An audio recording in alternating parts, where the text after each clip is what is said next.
Đầu tiên cho Thế gửi lời chào đến cô chú anh chị đang theo dõi trên kênh nha. Và hôm nay là đêm cuối lễ tang của chú Lợi, cũng như là chú mất vào đêm lời nói đầu tiên cho Thế gửi lời chào đến cô chú anh chị đang theo dõi kênh. Và hiện tại thì Thế đang có mặt tại lễ tang của chú Lợi 61 tuổi, mất vào ngày 21 tháng 10 năm 2025. Và cũng như là chú đi làm ở trên Bình Dương đó, chú đau bụng và đến bệnh viện, và sau đó thì nằm viện được 2-3 ngày gì đó, thì nằm viện được 1 tuần thì chú đã mất do cũng như là lên máu. Thì hiện tại là cũng như gia đình cũng đưa về quê Sóc Trăng để làm hậu sự tới ngày 24 tháng 10 năm 2025. Sáng lúc 8 giờ đưa tiễn chú về nơi an nghỉ cuối cùng, đó là hỏa táng tại chùa Vĩnh Cốc. Và đây là đêm cuối ha. Đêm cuối thì cũng ghi hình cho các bạn như mọi người cùng xem về, cũng như là để gia đình lưu lại để cho gia đình. Đó, giờ đây bà con đến đây để chia buồn cùng với gia đình ha. Bây giờ thì cũng đêm nay là đêm cuối rồi, ngày mai là đưa chú về nơi ăn nghỉ rồi.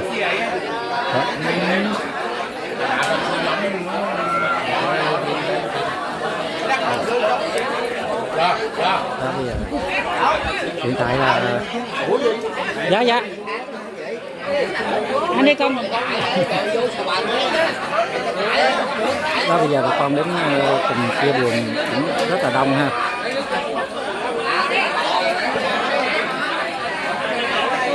Người lưu lại để cho gia đình.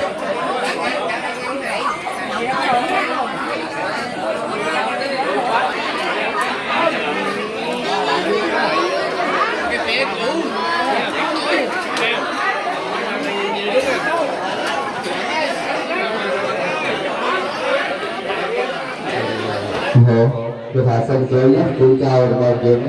tôi nắm nắm dương chiền cha đặc biệt dương trường cùng những lớp đọc Printana tôi chào được không đi sát nữa cha đặc biệt tôi chào dương trường cùng những cái đọc bây giờ làm lễ đó cùng dương tôi cũng sẵn nắm nắm lúc giờ sau dương ra thế cũng hỏi cha tôi cũng lớn rất tốt. Đây là chuẩn bị làm lễ theo phong tục người dân tộc Khmer đó. Đây những cái nén này là cũng như là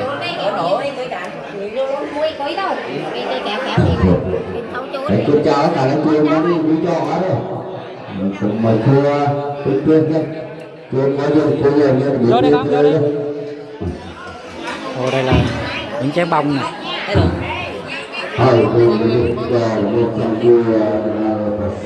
Đây là cũng như là làm lễ, cũng như là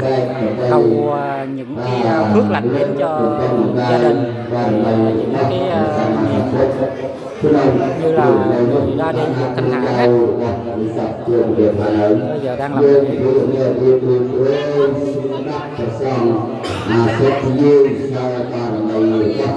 Bersama sakit mobil itu karena semua tadi bersama tetap dosa ini.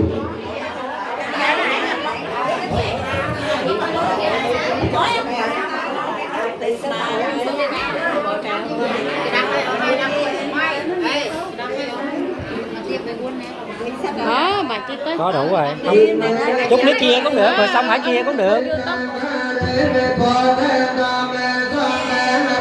subscribe cho kênh Ghiền Mì Gõ để không bỏ lỡ những video hấp dẫn.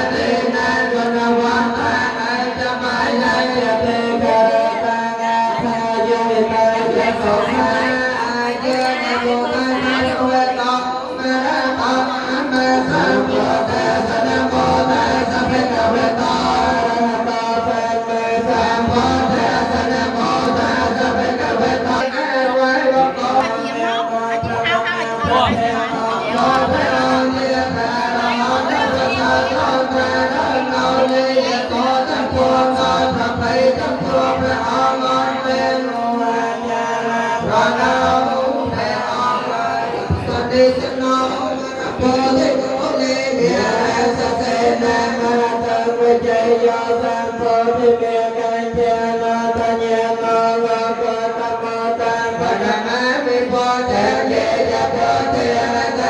là chuẩn bị làm lễ nha, thì cũng như là đêm cuối đó thì theo phong tục làm theo kiểu này là kiểu Opera sang á, Opera sang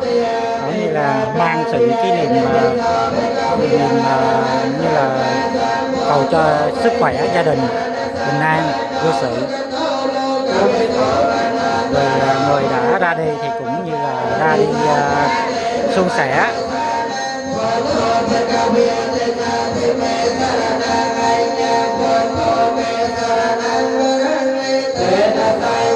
Đó đây là những cái ngũ bông nè, bông chút nữa là mình thảy á, làm xong là mình thảy theo là phong tục.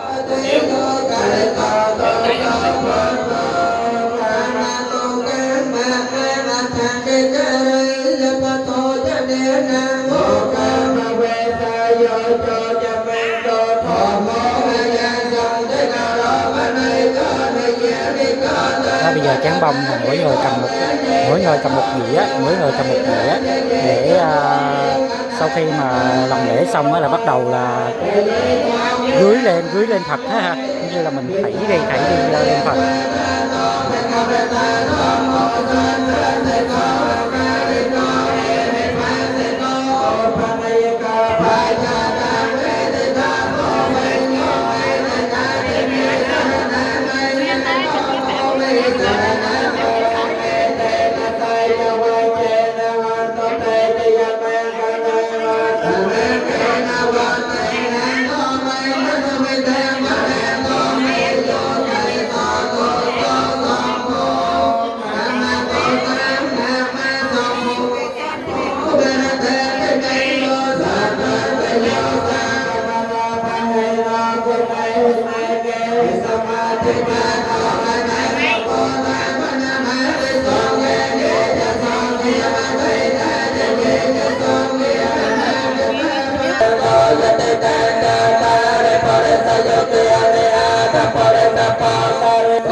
เรโรเกียมโนตตาเมนสัมพุทธาวิภาพยังราพมันตระเพียปิสิภาโตเตโตเมสังเกนะมาสาวิสวันตมันตเยสานุเพียวตาเยคานิจัตตาราทันตวมาทันตาสัพพะมังคะจิตปัสสเตวันเวทินนาเปตังสัมปันปเตระปุสเปจัสสะโมตัสสะเกตาตาเยเกจิปานะโพตาเตตาสาเวทาวะเรเวยาวัสเตนาเตเกียเวเยนาวันตาคาทายเวทโตเรวัสสาเตเวโตเรโพตาเวสังเวปะเดกสัยยะเนยมัยเยสโตกะมัยเจยเมตตายะทายังโพตังอโยสาเอกโพตมโนราสังเวียนะสัมโพตไตยะตุปะเกมะเตยะเวเตสเนนะสัมมานาเกเมสเวเดยะเกเตเนเตยะเกมะไสยะปุณเรไตเตสาเปียไสวิสเจไตนังตปะมะปะเตตังดุยะเนเตปวิตังโหรังเตมังแกปิปะเรสยังอนาเกตามิตาเมตสาปะเตสาปะปะเนนะสาปะสาปะเนเวเรสปะระตอนตาเพนาเมเงโอเตกะยังจะกุมังเอกะเรเทหะเรสวรรณปะวะปะเพียสตังตังนะนะสาเมหะเรสวรรณปะตะวะปะเพียสเตยะจะตาตาเวหะเรปะตะวะสังเยเทมะนาเวตะสาปะตะเมเตเมนะโมเตตะมะคะยังตะนะโมตะปะเพียนะนะโมตะปะเตยะนะโมวิโมตะนะนะโมวิโมตะเยนะสัพพะตังกัตวะโมโรตะเตสนะเปตยังจะปะมะเอกะเรเตหะเรสวรรณปะตะวะปะเพียสตังตังเมกะระนุตินะโคระสะเสนะเมระเตเนติธรรมวิตเนจิตวามนันโตทันเตจะสาภวตเตกิยเมกะเลไอสตังตวิตเนจิตวามนันโตทันเตจะสาภวตเตกิยเมกะเลนินาราเกเรจวะระเตอาตโพตันเตเวติจากัมสเนวัสเตระนันตังเมตัมพุเตกวิตเนจิตวามนันโตทันเตจะสาภวตเตกิยเมกะเลนิโอภาตกะกัมเตอาตสเตระนันตังเทวันตโยจะนปะทังเลเมละวันตังอาเตปิตังกัตมโนจิตวามนันโตทันเตจะสาภวตเตกิยเมกะเลนิกาตวานกตมตรังเอเวเกปินัยเยจันจายโตตวจนังจนกายมัยเตตันเตนะโตนวิตเนจิตวามนันโตทันเตจะสาภวตเตกิยเมกะนิสัยจังวิหารมนิสัยจังวะกะเตโตเวเตเพโรเพตมนังเตอาตโพเตปัญญาปเตปัจจลิโตจิตวามนันโตทันเตจะสาภวตเตกิยเมกะเลนินันโตพนันตปุจเกวิปเตมหาเตโพเตนะเตนะปุจเกนะเตเมียปยันโตอาโตพเตสัพพิเนจิตวามนันโตทันเตจะสาภวตเตกิยเมกะเลนิโตเกียหตตปุจเกนะสัตตะตหะตามพร้อมนางวิสาติจเตมาเตเปเกเปเตนังเยกานะเตนะวิเนจิตวามนันโตทันเตจะสาภวตเตกิยเมกะเลเนตาเปโพเตกิยเมกะลาตะกัปปะราจิตปะลังเกไสเตปะทวิปะคะเรอภิเตเกสาปะโพเทนังอาเกปะโตปะโมตตสนาคาตาสุมังกะลาสัพเพตาสหัตตาสกนาสมหาโตจิตยาตาพระมจารีปะเตกินังกายกามังเบียจากามังปะเตกินามโนกามังปะไนเทเตปะเตกินาลิกาโกนิลพันตาเตปะเตกินาจิกันโตพุทธเยโมเลสัญญานังนอนตวะตโนเอวังวังวิจโยโอวิจยาโตจิยามังกะเลอปาราจิตปะลังเกไสเสปะตวิปะคะเรอภิเตเกสาปะโพเทนังอาเกปะโตปะโมตตสนาคาตาสมังกะเลสัพเพตังสติตังสุกโนสมาตาจะสัญญาการพระมจารีสัพเตกินังกายกรรมังวิจังกรรมังปะเตกิ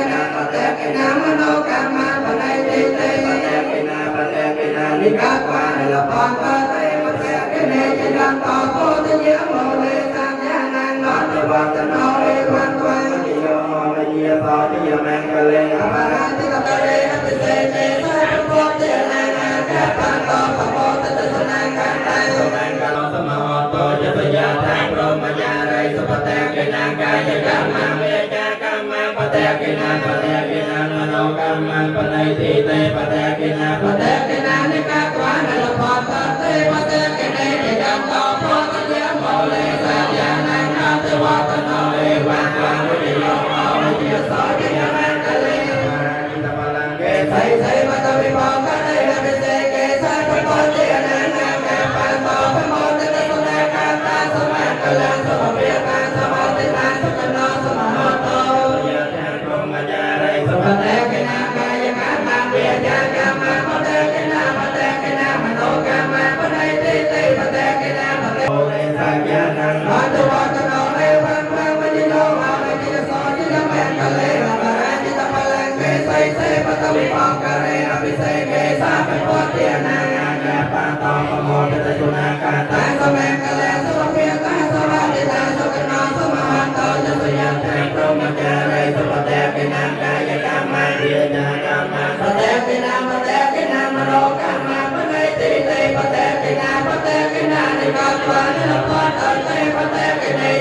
Yang berkarya sokrapan guna bersama sama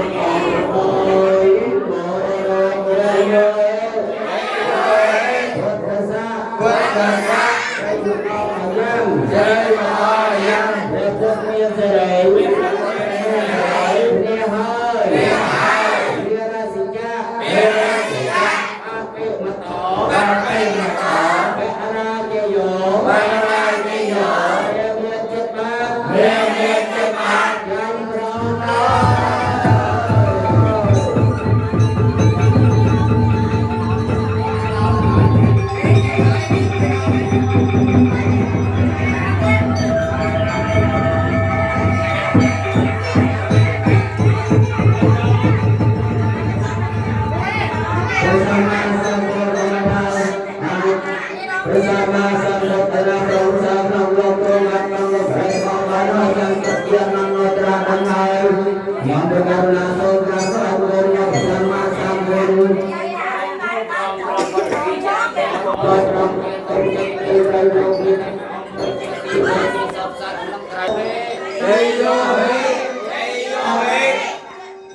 serai mata ayam berikutnya serai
Yang lain asam ram ra ong bong